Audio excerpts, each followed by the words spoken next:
ভাই ভাই ভিডিওটা টান দিও না, ভিডিওটা এড়িয়ে যায় না, ভিডিওটা দেখো। পবিত্র মক্কা শরীফ, এই দৃশ্য দেখে এড়িয়ে যায় না। এটা শুধু একটা ছবি না, এটা আমাদের ইমানের কেন্দ্র, আমাদের দোয়া কাবার দিক। মানুষের কত আশা নিয়ে এই কাবার দিক তাকায়, কত কান্না লুকিয়ে রাখে এই দিক চেয়ে।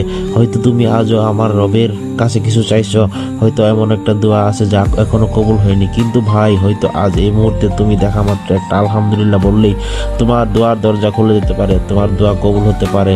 তাই দয়া করে এড়িয়ে যেও না, একবার দেখো, একবার আল্লাহ, হয়তো এখান থেকেই শুরু হবে তোমার জীবনে নতুন পরিবর্তন।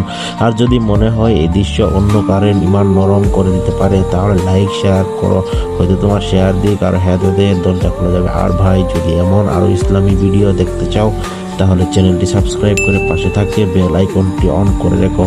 আল্লাহ তোমার ইচ্ছাকে কবুল করুক, আমিন।